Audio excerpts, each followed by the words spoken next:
Have you ever considered moving to Romania? Well, if this video found you in PA, you might as well be there right now. Welcome to part 36 of the United States might as well be 50 third world countries stacked up in a trench coat. Pennsylvania could not be at more of an advantage in comparison to most developing nations. For 13 million people, the state has a GDP of over $800 billion.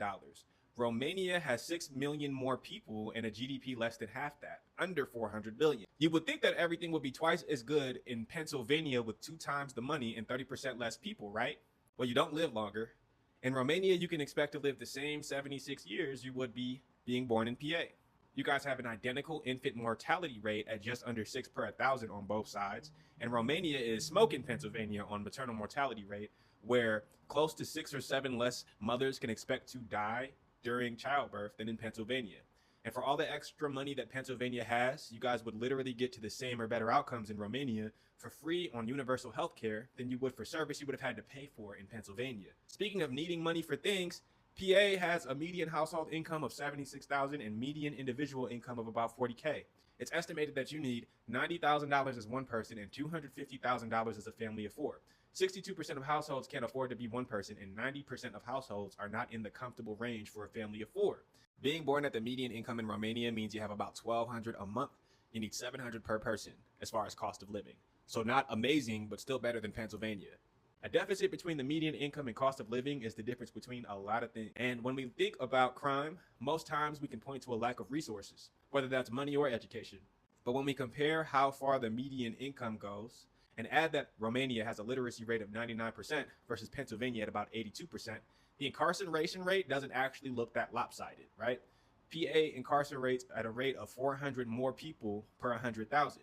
And I don't say all of this to ask you when you plan to move to Romania. I do say this to ask why a straight up developing nation is doing better than a state in one of the most developed nations on the planet. You would at least think the median income would be closer to cost of living with all the unions. But like most things in places in America, it would be a whole lot better without the racism. I'm sure you've heard of the Montgomery bus boycott, but have you heard of the Philadelphia transit hate strike? Thousands of white union members walked off the job back in 1944 to protest the hiring of 8 black trolley operators. Similar things would happen in Pittsburgh and the rest of the state. It got so bad that the feds had to step in. The strike in Philadelphia was only broken when President Roosevelt sent in federal troops to get the transit system running again. The issues led to them rewriting the federal funding rules. Cities risked losing all federal support for public works projects like roads and bridges if they didn't comply. Believe it or not, situations just like this are credited to being what started affirmative action. And on an unrelated note, if we look at Pennsylvania's history, as that gets repealed, the sudden uptick in layoffs for black women across the nation not only add up, it looks awfully familiar. Will Pennsylvania go back on this progress now that they're not forced to keep it? Will it ever be more developed than a place like Romania if they do? All the numbers say no. My hope is that we see positive change because that's how we get past these developing nation kind of outcomes. Put your city or state in the comments if you want me to do yours next. We are covering all 50 states with this series. Shoot me a follow if you want to see when I do yours.